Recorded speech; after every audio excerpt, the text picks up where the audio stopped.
So one day, one of the Israelites murders somebody in the camp because they're living in a camp now, all the Bani Israel, all the children of Israel. And so they have their own police force, of course. And so the investigators and the police, they go and they search around and they can't find who the killer is. And some of the people who knew, they were covering up. Their family was probably protecting them. So the people went to Musa and they said, Musa, you're the messenger of Allah. Ask Allah to help us find who the killer is. So Musa said, okay. He prayed to Allah, and Allah revealed to him exactly what he should do to find the killer, who was the murderer.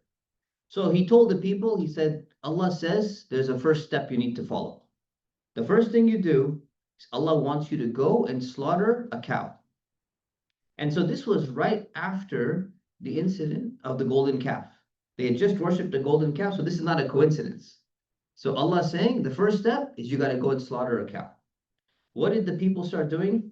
The people who were in charge and who were supposed to do this, they started making fun of him. They say, you gotta be kidding. Like, are you joking? We're asking you to help us find the murderer, and you're telling us go slaughter a cow. There's no connection between these things. And so Musa responded, and he said, may Allah protect me from being foolish like that. Meaning that this is serious. I would never joke about something that Allah is commanding you. I would never make a joke about something like this. So this is not something to take lightly. So do this. So then they responded, they said, okay, well, there are so many cows. There's a lot of cows in this camp that we're living in. We don't know which one to pick. So go and ask your Lord to tell us which cow he wants. So Musa is very annoyed because they could have just picked any cow. Allah tells you just slaughter one cow. It doesn't matter which one you picked, but they are trying to avoid doing it. And they're trying to continue making fun of him. And they're saying, well, we don't know which one. You have to tell us the right one. So this was not a sincere question. If the question was sincere and they say, well, we want to make sure that Allah wants us to pick the right one or the best one, that would be different. We can tell from their attitude, from their questioning, they're not genuine. They're not sincere in the way that they're asking. So they're just trying to make an excuse to not do it. And they said, oh, maybe Musa's not going to get a revelation, or maybe Musa won't have anything to say. And so Musa went back to Allah and he asked Allah anyways. And he asked Allah, he said, oh Allah, they're asking which type of cow it should be. So the response came back. And Musa went and told the people, he said, Allah said that he wants you to slaughter a cow that's neither too old nor too young. It has to be a middle-aged cow. And this time he said, now just do it. Allah's telling you to do it. Stop asking questions, just do it. But these people, they're not genuine. They're not sincere. So they wanted to play around a little bit more and they wanted to delay. They said, oh, Musa, ask your Lord to tell us which color he wants. So Musa is frustrated now. Again, their pathetic excuses and their insincere questions. But Musa goes back and makes dua to Allah again. And he said, okay, oh Allah, they're saying this. What should I do? Allah told him the answer. He went back to the people and he says, Allah says that it's a yellow cow, bright color, and something that people enjoy looking at. Not something that's there's two types of yellow. There's like a diseased yellow. You're like, ew, that's kind of a gross yellow. And then there's like a nice, shiny, golden looking yellow. And so they got the answer, what kind of color? And his people, what do? They keep pretending to complain. They're like, well, ask your Lord to tell us exactly which cow it is. We can't figure out which specific one he wants. If Allah wants, he could guide us to the right one. But look, there's so many, more than one cow could match that. You haven't given us the exact cow that we're looking for, like that we need to find. So Musa goes back, prays to Allah, gets the answer, goes back and tells them. He says, it's a cow that is not trained to carry anything. Most cows, they're there for the purpose of working. They carry, you attach some water wheels or something to it, and it drags loads for you and does other stuff. So it's saying it's a cow that's not trained to carry anything or do any work, and it's not injured and has no flaws at all. It's like a perfect cow, never been worked. It's like one of those luxury cows, just sits back, relaxes, and it's all shiny and it looks nice and everything, and it's good middle age, not too young, not too old. So all these questions that they kept asking, it made it very difficult for them. Because in the beginning, they could have sacrificed any cow. Now they have to find a middle-aged cow, a bright yellow cow that's never carried anything and has absolutely no defects at all. And they searched all around, and they found that there's only one cow in the entire land that matches this description. And it was really hard, and it cost them a lot of money. And afterwards, they said, you know what? They were almost not going to even do it. But in the end, they said, okay, well, we asked all these questions, and Musa's telling us, and maybe we're going to find the killer. So they finally go and they sacrifice this cow. So once they slaughter the cow, they went to Musa. They said, okay, we did what your Lord asked us to do. So then Musa told them the next step. He says, Allah told them to take a piece of that dead cow, the slaughtered cow, and you're going to go to the man that was murdered, and you're going to touch him with the piece of that cow. And they did it. And what happened is the man, he came to life for a moment.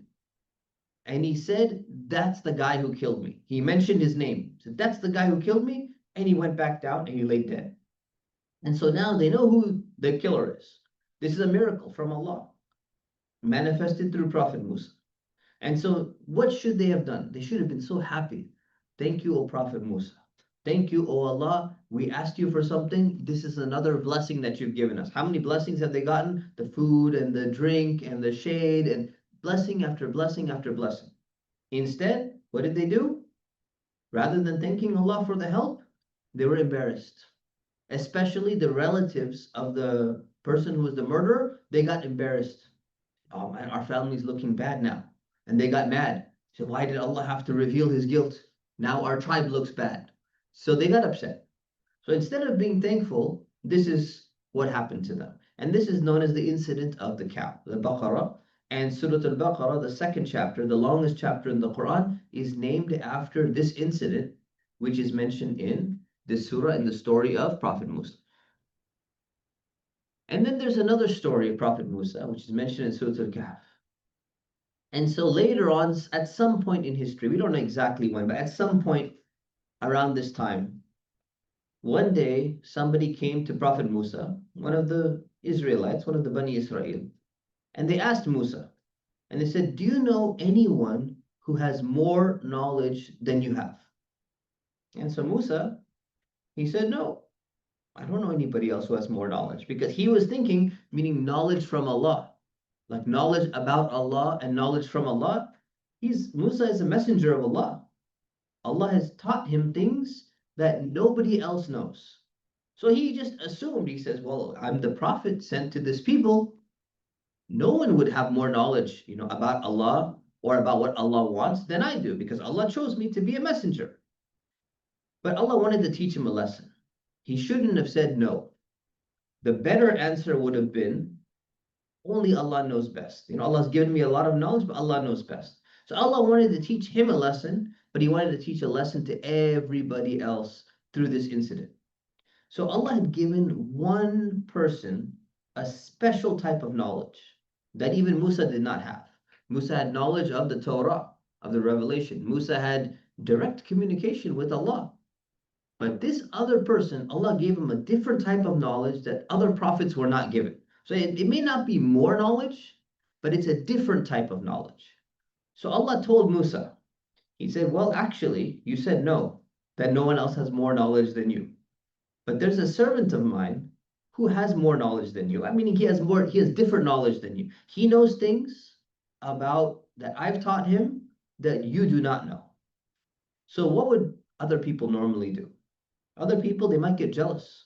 If you look at the story, if you remember the story of Iblis, he got jealous of Adam. If you look at the story of the two sons of Adam, Habil and Qabil, what happened? One got jealous of the other. Here, Musa did not get jealous. Musa, instead, what did he do? He said, I want to meet this guy. I want to learn from this person. I want to become his student. If he has more knowledge than me, then let me go and benefit from him. So Musa asked Allah, said, oh Allah, I would like to meet this man. Can you guide me towards him? So Allah said, okay, I will let you meet him. So you got to take some steps too. So the first thing you got to do is you got to travel and you got to go towards the sea. Because remember, they're in the middle of the desert. So now he says you need to travel towards the sea and you're going to take a fish with you. So Musa had like a little basket or like a tray or a container or something, and he took a fish with him. And Allah told him, He said, when you lose this fish, the man is gonna be at the place where you lose that fish. So Musa has no idea what this means. Like, what is why is this happening or what's going on? He doesn't know. But he says, I'm willing to put my trust in Allah, and Allah's telling me to do this. Okay. So Musa goes out on a journey and he has one companion with him. He takes a friend with him, it's his servant. His name is Yusha or Joshua. And they go and they're traveling, just the two of them. And they reached this large rock where two seas would meet. And so Musa got tired and he said, I'm going to take a nap. Let me lie down. So Musa lied down. He laid down. He took a nap. And while he was sleeping, the fish jumped out of the basket and it started moving and it made its way into the sea. Probably there was like a little water or something like that, or it was very, very close to the sea, and it managed to get to the water and just went right back into the sea. So Musa woke up, didn't realize what's going on, and he said, okay, you know what? Took a nap. We were really tired. I was tired. I needed a break. Let's continue on our journey. We keep going. So they kept on going, going, going. The next day, they went to sleep and everything, woke up the next morning. And then Musa told Yusha, he said, you know what? Kind of hungry. Why don't you prepare our breakfast for us? Our journey has really made us tired. They've been probably traveling on foot. Maybe they had one animal or something like that. He said, we're pretty tired. Prepare our breakfast and let's eat. And then at that moment, his servant remembered, he said, I just remembered something. I totally forgot to tell you. Remember when you took a nap at that rock yesterday? We actually lost the fish there. And I saw it, but I totally forgot to tell you. I looked in the basket, the fish was not there anymore, and I forgot to tell you. And Musa said, that is the sign that we've been waiting for. So his servant probably didn't know that that was specifically the sign. He should have told him, but he didn't think it was that significant. But Musa knew what the sign was. So he said, this is what we've been waiting for a long time. So what did they do? They went back, they backtracked, and they went back to the same location and they found a man there. The man's name is not mentioned in the Quran, but it's mentioned in Hadith, and his name is Khadir. Some people say Khidr. So this man Khadir, Allah has given him a special knowledge that nobody else has been taught before. So Musa met him and he realized this is the man that I've been trying to find. So Musa asks him, he says, can I stay with you? I want to travel with you. I want to be your student. You can teach me some of the things that Allah has taught you. So the man responded, and he said, Musa, you are not going to be able to be patient with me. It's just too difficult for you to understand. You won't be able to handle it. Musa said, no, I promise I will be patient, inshallah. If Allah wills, I will do everything you say. I will not disobey you at all. Anything you tell me to do, I will do it. That's an ideal student, right? He's saying, I'm gonna be the best student. I'm gonna be on my best behavior. You tell me anything and I'll do it. So the man said, okay, but if you're gonna follow me, I have one rule. You're not gonna ask me any questions at all until I decide to explain why I did something. And so Musa agreed. He says, I'm willing to be patient. I'm not going to ask you whatever you want. I'll follow any rule that you want. So they traveled together for a while. They started traveling along the shore and a boat passed by. And this man, Khadir, he wanted to be on the other side. So this boat passed by and it offered them, say, hey, you guys want to get on board the ship? We'll take you for free. We have extra space. So they got on the boat for free and they didn't have to pay anything. This is a good deal. It's a good offer. Let's go ahead and take it. So while they're traveling, this man Khadir, he goes to a part of the boat where no one else could see him. And he goes and he takes a plank, and boats were made of like wooden planks at the time. So he goes and he breaks one of the planks.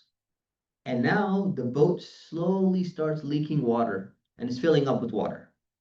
And so Musa, he's following his teacher around and he sees what he's done. And Musa just is shocked. He said, "Why did you damage their boat? Like, you want them to drown? You've done something really, really bad. How could you do something like this? This is horrible." And so the Khadir responded, he said, "Didn't I tell you that you're not going to be patient with me?" So Musa immediately remembered. He goes, "Okay, this guy, I wasn't supposed to ask anything. Now I'm not going to get the opportunity to be with him anymore." So Musa apologized. He said, "I'm sorry, I forgot. Just excuse me. Don't get mad at me.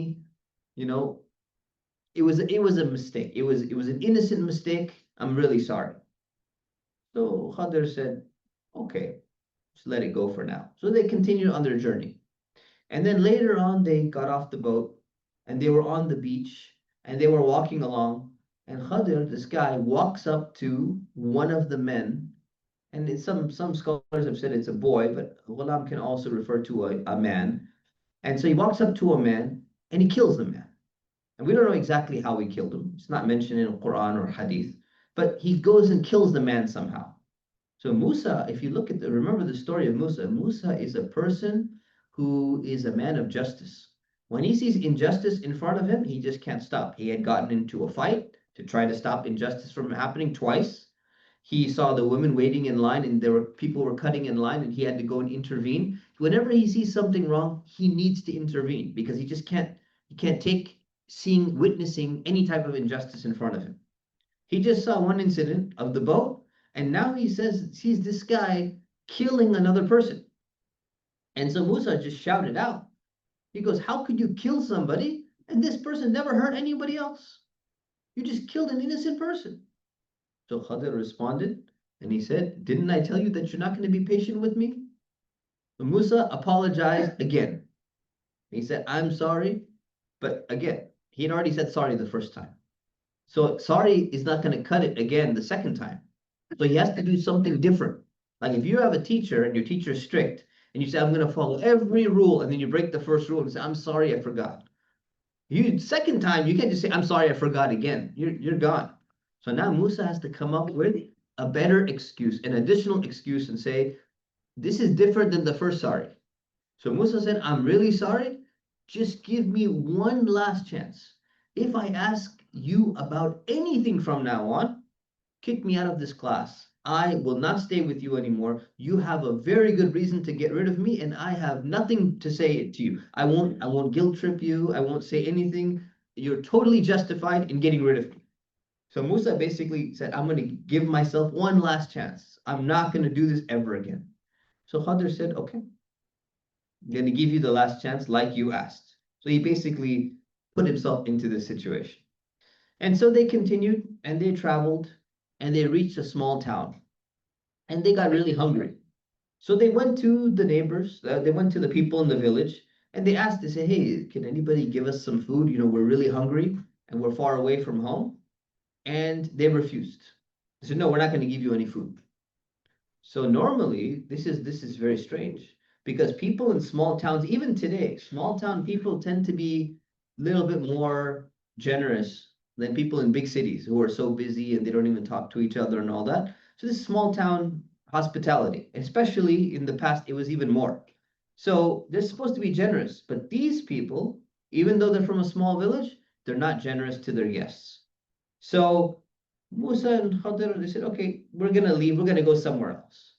While they're leaving and they're getting on their way out of the village, Khadir found that he saw there was a wall there, and the wall was damaged.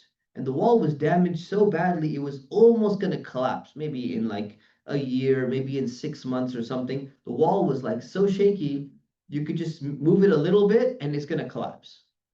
So all of a sudden, Khadir decides, "We're gonna fix this wall."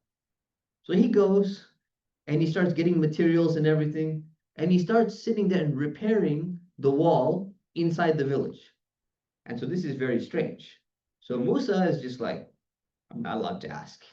I'm just going to work. I have to do what I have to do." So he's going and he's helping him, and they go and they repair and they fix this wall so that it's not going to collapse anymore. And the wall is nice and strong and it's It's going to be fine. And so finally, it took a long time and it was a difficult job. So finally, when they're done, Musa just couldn't help himself. And he said, you know, we fixed this wall for them and they were such mean people. We could have at least like charged them some money. They could at least given us some food in exchange for fixing their wall. So Musa just didn't like the idea that we're helping people for free, and these people were so rude and they were so mean to us. Just we should get something out of this. So Khadir, he said, we're done. You cannot travel with me anymore. He says, you're basically kicked out of this class because you were not supposed to ask any questions. You're not even allowed to ask that question. And this was a minor question. See, the first question was like medium level of injustice. The second question was extremely high level of injustice. And then the third one was really tiny. And Musa thought, it's something small. Maybe we could just get something out of it. He says, no, you violated the rule again. So he goes, now I'm going to explain to you the things which you were not able to be patient about. So Khadr explained. He said, this boat that I damaged, this belonged to a group of people who were poor and they worked at the sea. And I damaged that boat because there was an evil king that was following them and going, and he would be stealing every single nice boat by force. And so instead of damaging the boat, I actually saved their boat for them by damaging it. And so Musa could never have known something like that.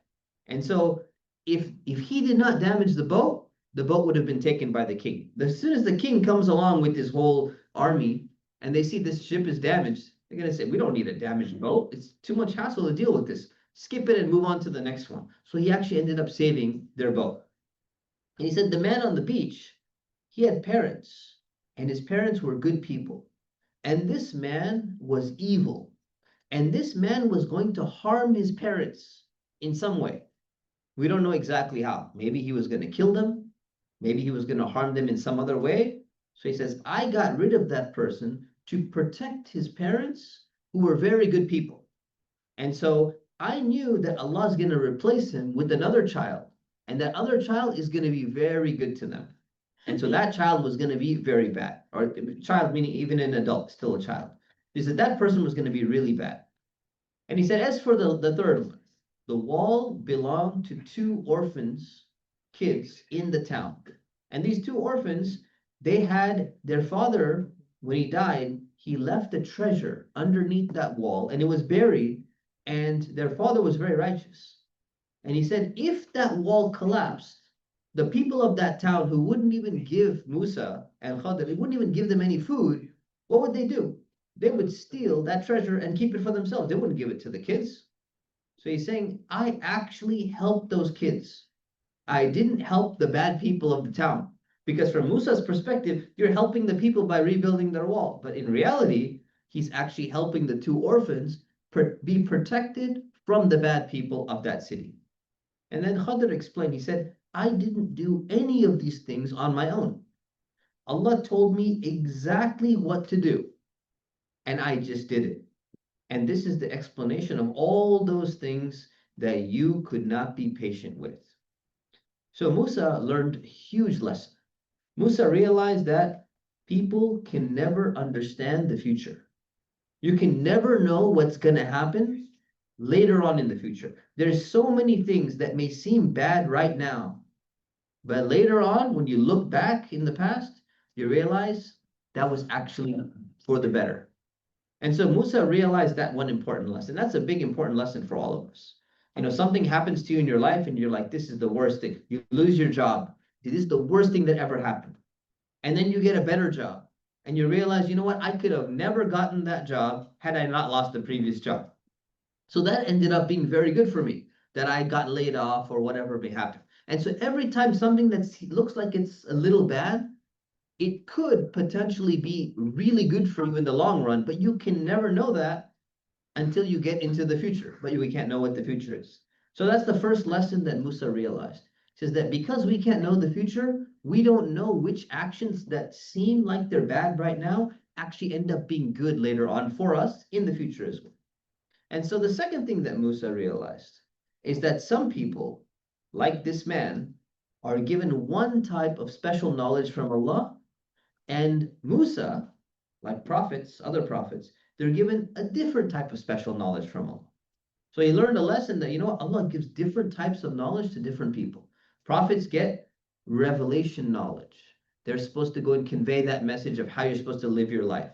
The knowledge that this man got, Khadir, was completely different from what a prophet got. He was not going around and telling people only worship Allah, don't worship idols. That was not his job and that was not his mission.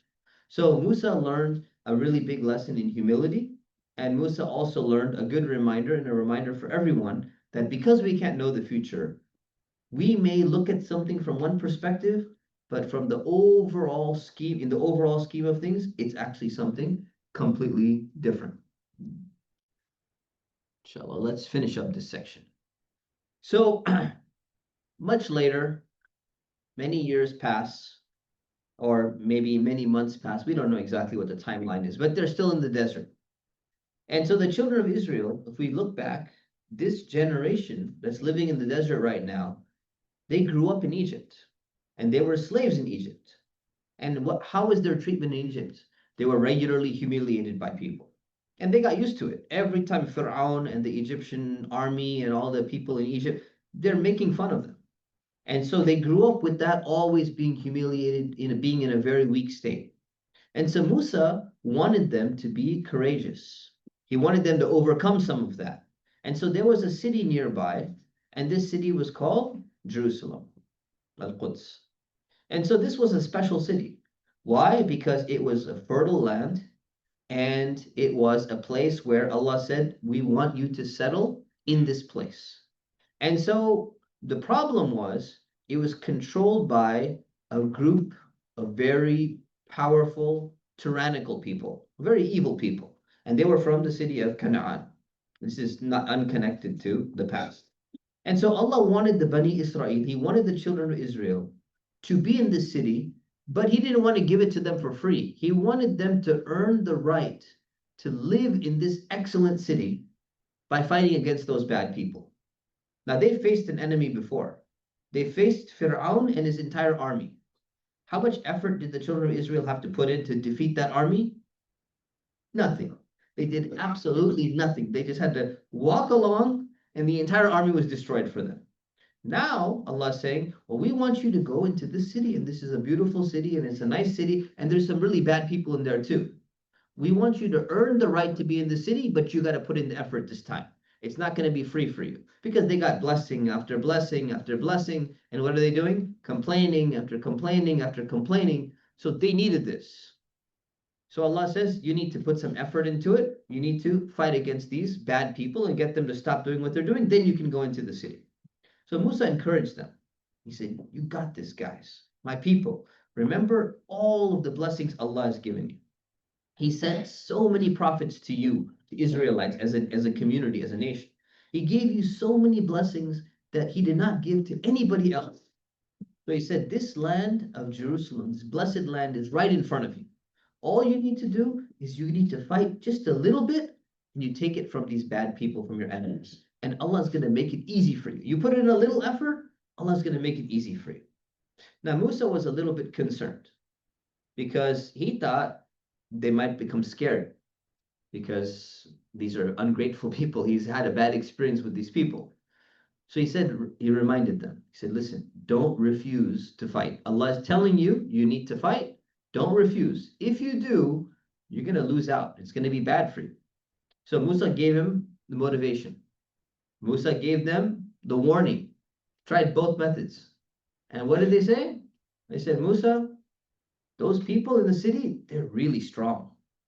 So we're not going to go into that city until they leave. So we'll wait. We're very patient people. We're willing to wait. Once they decide to leave the city, we're going to go in. As if they're just going to leave. No one's just going to abandon a nice fertile city for no reason. So they're making these excuses. So there's two brave men among the Israelites. They responded. And they said, come on, guys, we can do this. All you got to do is fight a little bit and get past the city gate. And once you get to the city gate, Allah's going to give us victory. He's going to make it easy for us. So don't think of the whole project as like a giant war or battle we have to fight. Break it up into steps. And all we need to do is the first step. Just get past the gate. Allah's going to make everything else easy for us. Just trust in Allah. And so those were good words and a good strategy, but those motivating words did not work. So what did the people do? They responded. They said, Musa, we will never go into that city as long as those people in there are in there. So you and your Lord, you two, you go and fight, and we're just going to wait here. And so what did they want? They wanted Allah to destroy their enemy through a miracle, just like he did with Fir'aun. But this time, Allah wants them to put in some effort. Allah wants them to deserve the reward. So Musa was finally sick and tired of his pathetic people. Everything is ungratefulness. Everything is an excuse. And now he just made dua to Allah. He said, oh Allah, my Lord, I have no control over these people. I only have control over me and my brother, because he knew Harun is obviously with him. He said, oh Allah, you decide whatever's going to happen. I'm done with these people. Musa was so frustrated with them. Miracle after miracle, blessing after blessing, they're not grateful. And now Allah's giving them a direct command, they're not going to do it. So Allah told Musa, he said, this is the consequence of their action. This city is going to be forbidden for them for 40 years. They will not be able to enter into the city for 40 years. They're going to wander around the desert. And you know what? Don't be sad about that. It really sucks, but don't be sad because that's what they deserve. So this is exactly what happened. For 40 years, these people who refused to fight, they stayed in the desert and they grew old and they eventually died out. And during that time, even Musa eventually died. Harun died. And it's not their fault. Their people refused to fight. So even Musa and Harun were not able to go into the city. But what happened? Why 40 years? The entire generation that was the problem, they died out. And now a completely new generation that didn't grow up in slavery, that had a different attitude, they had different values, they had different everything. They grew up in the desert. They had a tough life, but they had a free life. And they learned some things and they were better than their previous generation. So they were not like their parents. And eventually they gathered under the banner of Yusha. We just talked about him, Joshua. And they fought and they took over the city of Jerusalem. And this is exactly how the Israelites entered into the city of Jerusalem. So we will conclude the story of Prophet Musa there. And Questions? I'm trying to see if there's another slide. There is no other slide. Okay. Yes, questions. Yeah, Jabir. So is the story of the death of Prophet Musa true about how the angel of death came to him and basically he came in human form and Musa hit him and Musa lived for another year? Is this a true story? You asked the same question in my halaqa. Do you remember what answer I told you? No. Oh, you don't remember? Okay, yeah. So this is an authentic hadith about it, but some scholars have questioned its origin, even though the narration is strong, but some people have questioned whether the hadith is still authentic or not based on its text. Okay. Other questions? Yeah. You mentioned that the people living in Jerusalem were bad people. I was curious, why they were bad people and why the Israelites were living in that city. Yeah, so I mean, they were doing bad things. We don't know exactly what they were doing. Maybe they were oppressing the other cities around them. Maybe they were unjust to the people there. But they were doing some type of injustice and immoralities that Allah wanted them to be kicked out of that city. Other questions?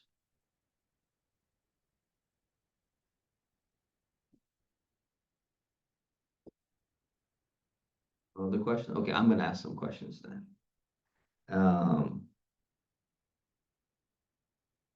What did Musa do with the golden idol? The golden calf? I know it wasn't here, but did he burn it? Did he burn it? That's right, he burned it and it got thrown into the sea. Very good. All right, next question. What characteristics what was the cow supposed to have that they were supposed to slaughter? What are all the characteristics it needed to have after they asked all those questions? Oh, I got this. besides Jabir? Anyone? Yeah. Might be wrong, but had the characteristics there's only one cow there. People had to buy it out for a very huge price. I think it was either yellow or dark. I don't remember the color, but I Okay. think this Okay, it was yellow. yellow. Keep going. What else? Okay, Jabir, go ahead. It would have to be a middle-aged. Middle-aged cow, yellow, flawless. flawless cow, and one more. Didn't work. Didn't work. Exactly. Four things and didn't work. Good. Last question before we go for Isha. How did Musa know where to find Khadir? Gotta raise your hand if you know. Yes. Where he lost the fish. Where he lost the fish. Exactly. Good. That was quick. One more question. What three things did Khadir do that Musa disliked? Yes. Destroy that, damage the boat. Kill the person. Exactly. Good. He built a wall for free and they didn't give him food. Very good. All right, we'll leave it at that. We'll see you next week. Subhanakallahumma bihamdik. Ashhadu an la ilaha illa ant. Astaghfiruka wa atubu ilayk. Assalamu alaikum.